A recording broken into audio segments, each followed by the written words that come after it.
Hello Maharashtra. Hello twelfth board. कैसे हो सभी आप लोग? आप सभी को पता है कि हमारी मारा इंग्लिश युवक भारती की सीरीज यहाँ पे चल रही है। आप सभी के लिए हम समरी लेके आ रहे हैं और आप सबके लिए बोर्ड के लिए क्वेश्चंस भी लेके आ रहे हैं। मेरा नाम है नीलेश, तो सगन से स्वागत है। ओके, हाँ, यहाँ पे हम करने वाले हैं आज काफ़ी इंपॉर्टेंट टॉपिक, जो कि एक इंटरेस्टिंग स्टोरी है, एक सोबी के बारे में। देखेंगे ये सोबी क्या करता है क्या नहीं करता है। आप सभी को पता है कि इंग्लिश में बहुत सारी स्टोरीज होती है और ये स्टोरीज को समझना काफ़ी इंटरेस्टिंग भी है। कभी कभार समझ में आती है, कभी कभार समझ में नहीं आती है। इसीलिए वी आर स्टार्टिंग है द सीरीज कि आपको एक समराइज वे में आपको पूरे चैप्टर की समरी दी जाए, एज वेल एज कुछ क्वेश्चन की भी प्रैक्टिस कराई जाए, because it will help you in the board exams. So सभी लोग चलिए शुरू करते हैं। मेरा नाम है Nilesh and start here the series of Yuvak Bharati English 12th standard. सो आज का चैप्टर जो हम यहाँ पे स्टार्ट करने वाले हैं वो काफी इंटरेस्टिंग रहेगा। The chapter is belong to here my dear the class 12। ये है कॉप एंड द एंथम। देखेंगे ये कॉप के बारे में क्या स्टोरी है, क्या वो लड़का है, क्या करता है, और उसने जो एक प्रण लिया है कि मैं अब जाऊंगा ही जाऊंगा, कहाँ वो जाना चाहता है, that we all here are going to understand. So let's start the story काफी इंपॉर्टेंट वे में एंड देखेंगे यहाँ पे क्या क्या चीजें हैं, इस चैप्टर में क्या सीखेंगे हम। जो टुडेस टारगेट्स है these are here my dear all. पहले बात करेंगे भाई उसका मिशन क्या है, सोबी का मिशन क्या है, क्या सोबी क्या सोचता है, सोबी क्या अटेम्प्ट करता है, ओके, वो क्यों अरेस्ट होना चाहता है, ये भी काफी इंपॉर्टेंट है। And the anthem and the सोपी सेल्फ रियलाइजेशन, जो लास्ट में उसे जो आता है वो चीज क्या होती है, क्या वो अपने प्लान में सक्सेसफुल होता है या नहीं होता है, that we are going to understand here my dear. So let's start the session. Today session is really important one and talk about कि सोपी कौन है, सोपी क्या करता है, कंक्लूजन भी देखेंगे, क्वेश्चंस भी करेंगे आप सभी के लिए यहाँ पे। तो लेट्स स्टार्ट द सेशन। सोपी के बारे में, उसकी लाइफ में जाते हैं, ढूंढते हैं उसको कि क्या है वो, क्या करता है वो। Okay, let's talk. This is the story of Soapy. एक bond a kind of criminal background से है, होमलेस है। ओके, अभी तो वो goes around the city with a mission to get arrest. उसे लगता है कि अब मैं ना, मतलब वो थोड़ा क्रिमिनल बैकग्राउंड से है, बेंच पे सोता है पार्क में, ऐसे ही होमलेस, उसके पास कोई घर है नहीं है। एंड वॉट मेक्स सो भी अम्यूजिंग कि अभी जो सिचुएशन है बहुत पिटिएबल है, काफ़ी मुश्किल है एंड लाफेबल भी मेरी मेरी सिचुएशन। तो स्टोरी अभी ये बताती है काफ़ी अम्यूजिंग वे में कि उसके जो डिफरेंट जो अटेम्प्ट्स हैं कि वो जाना चाहता है, जेल में अरेस्ट होना चाहता है, लेकिन वो हो नहीं पाता, काफ़ी मुश्किल चीज़ें होती है। और वो ट्विस्ट एंड ट्रिक्स के साथ हमारे जो राइटर है ओ हेनरी यहाँ पे वो बताते हैं सब चीज़ें। तो let's talk about here. Sobi के पास कोई घर नहीं है, वो बेंच पे रहता है। ओके, वो बेंच जो पार्क में वहाँ पे वो रहता है in order to secure and warm place. उसे लगता है कि अब होने वाली है सर्दी, सर्दी का मौसम आने वाला है। ये story western Europe western region से है, तो वहाँ पे ये बात है। ओके, जो बात करता है कि देखो अब ठंडी आने वाली है, सर्दी आने वाली, सर्दी आने वाली है, तो यहाँ पे मुश्किल, मेरे पास कोई घर है नहीं है, गर्म कपड़े नहीं है, खाने के लिए खाना नहीं है, कोई काम नहीं है। तो फिर जेल से अच्छी जगह क्या हो सकती है कि जहाँ पे मुझे जहाँ पे मुझे खाना मिलेगा, जहाँ पे कपड़े मिलेंगे, जहाँ पे मुझे दोस्त मिलेंगे, और वहाँ पे मैं इस सर्दी में जो आगे के 3-4 जो महीने वो आराम से पे गुजार सकता हूँ। ये ख्याल उसके दिमाग में आया। अब इस ख्याल को उसे क्या करना है, प्रैक्टिकलिटी में उतारना है। अब उसे उतारने के लिए वो डिफरेंट डिफरेंट तरीके यहाँ पे अपनाता है। देखते हैं, he takes a small walk to the city, और जानता है कि कौन कौन सी ऐसी चीजें हैं कि वो चीजें करने से मैं यहां पे अरेस्ट हो सकता हूं। तो let's talk about here. An arrest would guarantee him कि भाई वो प्रिजन में जाएगा, फूड मिलेगा, रहने की जगह मिलेगी, पार्क में उसे कुड़कुड़ना नहीं पड़ेगा। Let's talk about here very important thing कि Soapy begins by trying to get entry into the luxurious hotel. वो चाहता है कि वहां पे वो जाएगा, खाना खाएगा, बहुत सारा खाना खाएगा, और वहां पे पैसे ही नहीं देगा, मुझे कैश ही नहीं मेरे पास, तो मुझे अरेस्ट कर लो, बुला लो पुलिस को। उसे लगता है कि भाई ये हो जाएगा। लेकिन होता क्या है कि वहां पे जब वो एंटर करने के लिए जाता है उस पर्टिकुलर रेस्टोरेंट में, तो वहां पे उसे एंट्री ही फर्स्ट नहीं दी जाती। उसके फटे हुई पैंट देख के उसे वहां पे एंट्री दी नहीं जाती है। Okay, and look at here, even before he can put his pan action, he is denied entry into the cafe because the poor state of his clothes. And उसके बाद वो अटेम्प्ट करता है, सेकंड मिस्चिफ अटेम्प्ट करता है कि एक glass की दुकान होती है, उस दुकान एक दुकान के जो बाहर एक ग्लास लगी होती है, वो पत्थर फेंक के मारता है, तोड़ता है ग्लास को, बोलता है कि बुला लो पुलिस को, अब मुझे अरेस्ट करो, ये करो, वो करो। But the policeman does not suspect him, as कि भाई अगर तूने कांच तोड़ी है तो तू भाग के क्यों नहीं गया? जो भी कांच तोड़ेगा वो तो भाग के जाएगा, लेकिन तू तो भाग के गया नहीं है, तो फिर तूने कांच नहीं तोड़ी है। कोई और भाग रहा होता है तो पुलिसमैन उसके पीछे जाता है और उसे पकड़ता है, ताकि सोबी को पकड़ने के बजाय। तो सोबी का प्लान यहां भी टाइट है फिश। तो अब ये प्लान यहां पे उसका खराब हो गया। अब वो कुछ तो अलग प्लान यहाँ पे करना पड़ेगा सोबी को, भाई जाना तो है, ठंड आ रही है, अपना कुछ तो इंतजाम करना पड़ेगा। तो डिसमेड by the failure of 2 attempts उसने यहाँ पे करे हैं।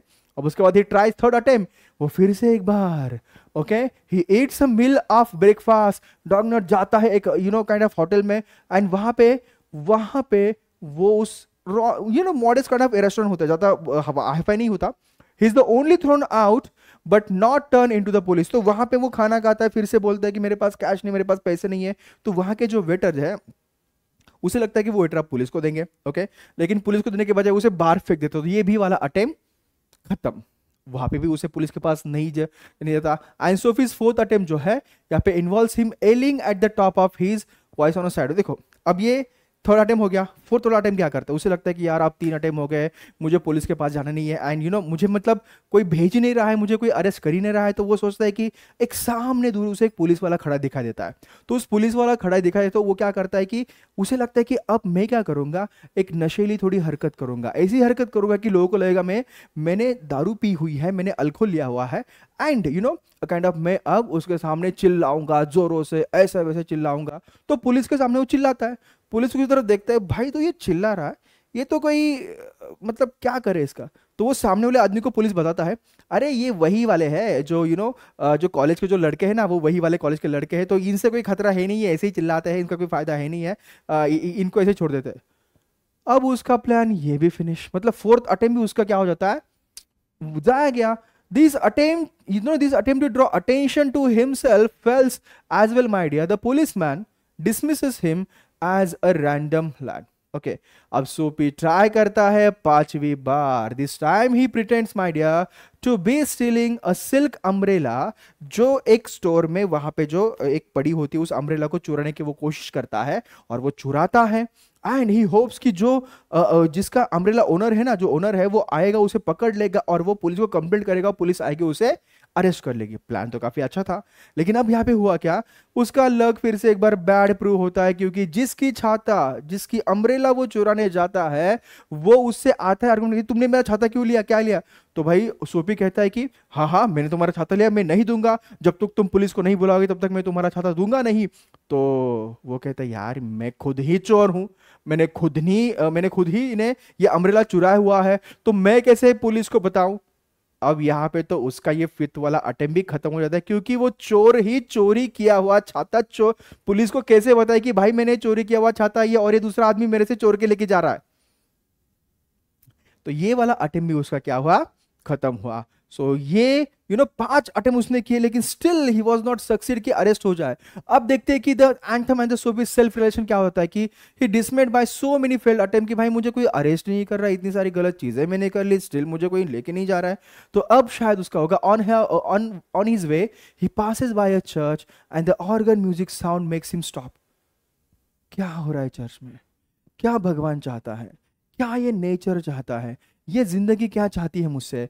The notes of the Sabbath anthem brings back the memories of his family, friends and his past life. वो सोचता है कि क्या मेरी पास्ट लाइफ थी, क्या मेरी फैमिली थी, क्या मेरे फ्रेंड्स से क्या सोचते थे। एंड द एंथम दस induces a sudden positive change उसमें आ जाता है। वो सोचता है कि नहीं यार मैंने जो किया वो अब नहीं करना चाहिए, एक स्टेबल हो जाता हूँ। And at this moment a self relation हो जाता है कि मैं क्या कर रहा हूँ, मैं गलत चीजें क्यों कर रहा हूं, मैं होटल में जाके रेस्टोरेंट में जाके खाना खा रहा हूं, वहां पे नहीं कर रहा हूं, मैं कांच तोड़ रहा हूं, मैं यहां वहां चिल्लाते हुए घूम रहा हूं, और मैं किसी का छाता भी यहां पे चुरा रहा हूं।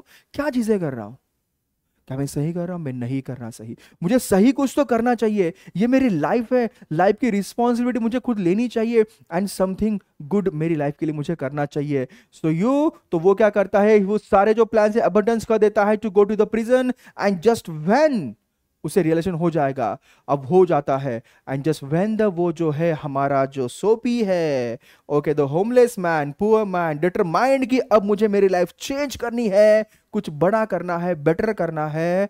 अ कॉप अराइव्स, वहां पे आती है पुलिस, अब वहां पे आती है police, that an argument ensures between them. तो उन दोनों के बीच में आर्गुमेंट होता है कि तू क्या कर रहा है यहाँ पे, क्या नहीं है। और सोफी भाई भी, अब तो मुझे लाइफ में अच्छा करना है, मैं सोफी उसके साथ आर्गुमेंट करने लगता, सोफी उसके साथ आर्गुमेंट करने लगता है। तो फिर उसके बाद तो चीजें काफी बदल जाती है। एंड फिर वहां पे होता है क्या क्या क्या क्या कि उस आर्गुमेंट के दौरान उस पर्टिकुलर पुलिसमैन को सोफी बहुत कुछ बोल देता है, और वो पुलिसमैन उसको वहां से उठा लेता है। And at the end Soapy sentence to the 3 months of imprisonment for loitering and misbehaving. And ये जब वो चाहता है कि मेरे साथ ऐसा कुछ ना हो, जिंदगी अच्छी करूं, उसी टाइम पे उसे जेल हो जाती है, जो आखिर में वो नहीं चाहता लेकिन वो पहले चाहता था। So, but this happens at time when he had resolved to began a new life, and Sophie's life is one that is full of irony. चाहता नहीं था, हो गया, चाहता था, हुआ नहीं था। Okay, and these meanings of confinement, my dear, and freedom are totally different. Homeless man like Sophie, and prison does not curtail his freedom, but guarantees safety, warmth, and the food. उसे freedom नहीं मिलता वहां पे, ठीक है, वो सोचता था ना कि मुझे खाना मिलेगा, कपड़े मिलेंगे, मुझे रहने के लिए जगह मिलेगी, वो तो मिल गया, लेकिन व्हाट अबाउट द फ्रीडम? कहाँ गई तेरी लाइफ? तू तेरी लाइफ के बारे में जो करना चाहता था वो तो नहीं कर पाएगा सोपी। देखो, story ends on a similar ironical note as when he understand the true meaning of freedom and purposefulness, my dear, and he is dumped into the prison cell. यहां पे होती है सोपी की स्टोरी खत्म। समझ ली आपने कि किस तरह से सोपी की लाइफ स्टार्ट होती है एंड स्टोरी खत्म होती है। Let's begin with my dear some of the questions here. क्योंकि चैप्टर तो समझ लिया, स्टोरी समझ ली, मीनिंग भी समझ लिया, अब बात आती है असली प्रैक्टिस की, जो होते हैं questions. Let's talk about here. Describe the atmosphere when Soapy reached near the church, my dear. जब वो चर्च के नजदीक जाता है तो कौन से प्रकार का एटमॉस्फेयर होता है, क्या वो चीजें वहां पे दिखाई देती है? तो पहला वाला तो मैंने आपको हिंट दे दिया, a soft light glowed through the violet stain window. एक सॉफ्ट लाइट आती है, ओके, वायलेट स्टेन विंडो से। लेकिन नेक्स्ट वाली चीजें क्या है? नेक्स्ट क्या क्वालिटीज है? 4 क्वालिटीज और क्या है, चलो यहाँ पे बात करते हैं। 4 क्वालिटीज और ये है कि an organ, okay, organist played, organ play करता है, रिहर्सिंग करता है for the upcoming Sabbath. And the full and the radiant moon was above. There were only a few vehicles and pedestrian around होते हैं, and there were only a few vehicles and pedestrian around. ये बातें हमने यहाँ पे कर ली, okay. Next, अब यहाँ पे give reasons and complete the following. The Sophie had confidence in himself because, Sophie को खुद पे कॉन्फिडेंस क्यों होता है? ओके, सोफी कॉन्फिडेंस खुद के ऊपर ये इसलिए होता है because he was shaven, his coat was trim, and he was wearing a neat and black bow which had been presented him by a lady missionary on Thanksgiving. That's why he was very much confident कि भाई मुझे restaurant में जाके ना कोई रोकेगा नहीं, कोई टोकेगा नहीं, एंड मैं आराम से वहां पे खाना खा सकता हूँ एंड वहां से बाहर भी आ सकता हूँ। That kind of confidence he had. अब और भी आपको बताना है कि इसके बारे में रीजन दे दो। The head waiter of the जो लग्जरियस जो कैफे है did not allow Soapy to enter because ये सबको पता है कि भाई उसके कपड़े फटे हुए थे, because the Soapy was wearing the tattered trousers and decadent shoes. या तो ये बात आपको समझ में आ गई। काफी इजी क्वेश्चन। देखो, आपको अगर चैप्टर समझ में आ गया ना तो questions will going to be the easy task for all of you. Now after listening to the sweet and the solemn organ notes, Soapy क्या डिसाइड करता है? ये भी हमने डिस्कस किया था। सोफी डिसाइड करता है मेरे दोस्तों कि pull himself out of his current turmoil, जो भी सिचुएशन चल रही है उससे वो बाहर निकाले, and to go to the roaring downtown the next day and find work. कुछ अच्छा करे लाइफ में, मैं बाहर जाऊंगा इस कंडीशन से और कुछ काम ढूंढने की कोशिश यहाँ पे करूंगा। यहां पे सोफी सोचता है। अब देखो, O Henry has used different words to indicate a prison where Soapy wants to reach. Make a list of those words my dear. तो राइटर हमें जो बताते हैं उस प्रिजन के बारे में, जो चीजें वो बताते हैं डिस्क्राइब करने के लिए उस प्रिजन को, वो वर्ड्स क्या है यहाँ पे बता दो। चैप्टर रीड किया है तो चीजें आ जाएगी, चैप्टर रीड नहीं किया है तो मुश्किल आपकी बढ़ जाएगी। तो विंटर आइलैंड है, लिम्बो है, आइलैंड है, coveted island, and then unattainable Arcadia. तो these are the kind of words O Henry explains, और उसके बारे प्रिजन के बारे में बताते हैं। ये इस प्रकार का वहां पे प्रिजन है, उस प्रिजन को बताने के लिए। Now the specific meaning of the word anthem जो है in the content of the story, ये क्या है? एंथम मतलब कोई नेशनल एंथम है क्या? एंथम मतलब कोई एम है क्या? एंथम मतलब कोई रियलाइजेशन है क्या क्या है एंथम? या फिर एंथम मतलब अपनी लाइफ के बारे में रिस्पॉन्सिबिलिटी लेना है क्या है anthem? The anthem is here my dear, the specific meaning of the anthem is here is a song of hope. ये एंथम है, सॉन्ग ऑफ होप है कि भाई मुझे कुछ ना कुछ तो करने को मिल सकता है, मैं मेरी लाइफ जी सकता हूं, मुझे यहाँ पे काइंड ऑफ ऑप्टिमिज्म है। On hearing the anthem so we filled with the hope and decide कि मेरी लाइफ जो है मैं बदल सकता हूँ, चेंज कर सकता हूँ। And the sweet notes of the anthem being played by the organist set up a revolution in in Sophie's mind। And उसके बाद उसके जो इमोशंस है वो बदल जाते हैं एंड वो डिसाइड करता है कि मैं जेल में नहीं जाऊंगा, मैं मेरी लाइफ बदल दूंगा, और वो ट्राई करता है, वो सोचता है वो। अब यहाँ पे नेक्स्ट वाला क्वेश्चन क्या बनता है? आपको थोड़ा सा ग्रामर वाले क्वेश्चन यहाँ पे आता है कि the convert the following sentence into negative. ये आपका एफर्मेटिव है, आपको नेगेटिव में करना है। Okay, the policeman refused to accept Sophie even as a clue। क्यों उसे वो रिफ्यूज क्यों करता? ओके, अब इसको आपको क्या करना है? नेगेटिव करना। ओके, द पुलिसमैन यहाँ पे द आंसर इज हियर कि पुलिसमैन डिड नॉट एक्सेप्ट, तो आपको यहाँ पे नॉट यूज करना है। तो डिड नॉट एक्सेप्ट, तो refuse you have here changed with the did not. Got it? हाँ, नेक्स्ट वन। अब बात करते हैं नेक्स्ट वाले क्वेश्चन के बारे में। Forgiveness is often better than punishment. Forgiveness is often better than punishment. Write 2 paragraphs, my dear. One for, in support of this and one for against of this notion. अब ये सारे जो questions है, these are the questions the Maharashtra board will going to ask you in the examination for your personal opinion. Because आपने इस chapter से क्या सीखा, what you have learn from this particular chapter, and आपको क्या लगता है उससे आपको क्या सीख मिली, what you are understanding from this one. So this is really important thing that you need to be aware about it. चलो डिस्कस करते हैं। ओके, अब देखते हैं कि फॉरगिवनेस, ये जो हमारा जो टॉपिक क्या था कि forgiveness is often better than punishment. Forgiveness better than punishment. There is a famous proverb to err is human to forgive divine. When the people जो apologize करते हैं खुद की errors के लिए, is the best to forgive them and move past the incident। Forgiveness हमें help करता है a person to introspect, है ना?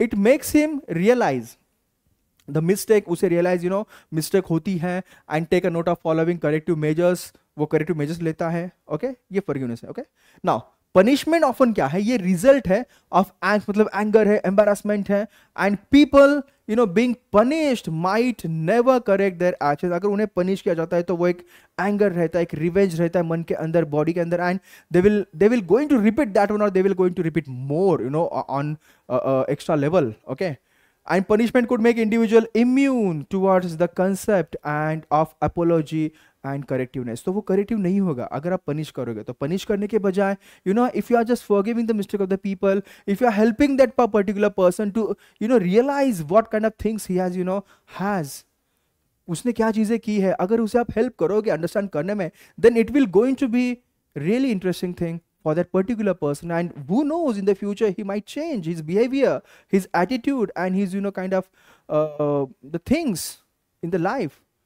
So punishment and forgiveness is really important thing that you need to understand here. You need to understand, therefore, when people genuinely apologize, my dear, for their wrongdoings and feel repentant, the best course of action to forgive them, तो उन्हें माफ करना यही एक best तरीका यहाँ पे हो जाता है। अब थोड़ा सा और बात यहाँ पे करते हैं, क्या हर बार हम भूल जाएंगे या फिर हर बार हम माफ करना ठीक रहेगा? कैसी कंडीशंस में हम माफ कर सकते हैं और कैसी कंडीशंस में हमें माफ नहीं करना चाहिए? Let's talk about here when people commit mistakes it sometimes become important to punish them. What kind of mistake this are? Some people learn it the hard way only when they are punished, and will they understand they understand the severity of their mistakes, my dear. Consequently what happen here, the forgiving अगर हम करते people को, कभी कभी the taking things for granted कि चलो मुझे तो माफ कर दिया, कोई नहीं, मैं ऐसे मिस्टेक करता रहूंगा और चीजें आसान होती जाएगी। Now here, for example, if the pickpockets is not punished for his action, then future में कभी कभी वो बड़ा क्राइम का स्वरूप ले सकता है। अगर छोटे बच्चों को चोरी करते हुए आपने पकड़ा तो उसे उसी टाइम पे अगर पनिश नहीं किया, in the future he will going to increase his चोरिया, बड़ी बड़ी चोरियां करता जाएगा, देन एक बड़ा चोर बन जाएगा, देन उसे वो एक क्रिमिनल कहलाया जाएगा और चोरी के लिए फिर वो किसी को मार भी सकता है। सो इसीलिए अगर कुछ क्राइम्स जो होते हैं या फिर कुछ जो छोटी छोटी जो गलतियां होती है उसके लिए पनिश अगर करते हैं, सो डेफिनेटली वो फिर बड़ा क्राइम का रूप नहीं लेगा, and it ultimately deters the individual from performing unacceptable, undesirable, unethical action. So that's why sometimes punishment is important in certain cases. It differs according to different situations and all. Got it? Now we have understood here. Okay, you are the class representative. Next question. And you have been asked by the principal to conduct an interview of a cop. Okay, so frame 8 to 10 questions, my dear, with the help of the following points. Give introduction and conclusion. So reason for joining क्या है department का? Okay, special training, developing the skill to identify and locate criminals, and dealing with the criminals and achievement and the awards. So these are really important things. So let's चलो क्या questions हम यहाँ पे कर सकते हैं? Good morning, officer R.S. Shankar. I am Riya Jain, the class representative for Standard 11 MG College. It gives me immense pleasure to welcome you here today. All the students and the audience would be delighted to know you better and understand your line of work. So let us begin this interview. The first question I want to ask you, for how long have you been in the police force? Really important. Try to understand here what kind of introduction has written over here. Okay, you need to write the good morning first. Okay, and you need to take the name of that particular officer as well, the R.S. Shankar, and then give introduction of yourself, from where you belong to, and the audience. You need to greet audience as well there. Okay. Now the first question is here. Obviously, the starting introductory question should be there. The next, when did you decide that you wanted to join the force? The third question you should need to ask that particular person after getting the answer of first two, like what was your reason behind joining the before? And the fourth question is what kind of special training he has did you have to undergo to become a cop? And the fifth question you need to write here, like how did you develop and master the skill of identifying here the kind of and locating the criminals. किस तरह से आप काम करते हो? And how do you deal with the criminals, and is your approach the same for everyone or is something different? Do you think the criminals can be reformed and all? So this kind of at the end you're understanding, you're getting the answer. आपको उसका answer चाहिए कि भाई कोई criminal reform हो सकता है या नहीं हो सकता, दिस काइंड ऑफ थिंग्स. सो आपको बात बताऊं, चैप्टर सिर्फ चैप्टर नहीं है, story nahi hai. It also about some of the life lessons that these board books actually gives us a lot. So that's why this kind of question helps you a lot to understand the behavior of the people as well as your writing skill. अगर writing skill आपकी आ गई, पहले तो आपको understand करना है chapter, उसके बाद आपको practice करना है, then you can able to write this kind of answers. Okay, got it here? You have many bravery awards. How does it feel to be one of the best cop in the country? ये भी question है. Do you think you have achieved the goal? तो ये आप एक बार read जरूर कर लेना. Okay. And Officer Shankar, we thank you immensely for giving us your valuable time and sharing your pearls of wisdom. As we as a society, we are proud of you and would like to thank you for your countless years of service. Got it here?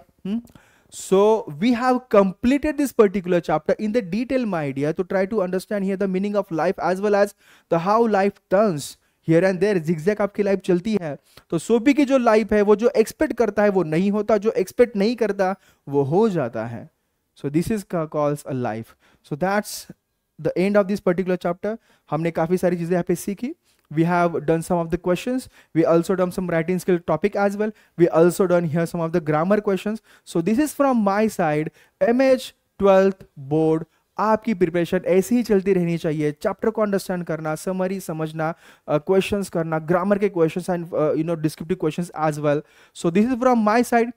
Read करना chapter को, revise करना है, questions की practice करनी है. Again and again I am telling you here, जैसे मैंने previous session में आपको बताया था. सो मिलते हैं नेक्स्ट सेशन में फिर से एक बार न्यू चैप्टर के साथ, न्यू समरी के साथ. This is tata, bye bye, take care from Nilesh sir, and in the final, जय महाराष्ट्र, धन्यवाद.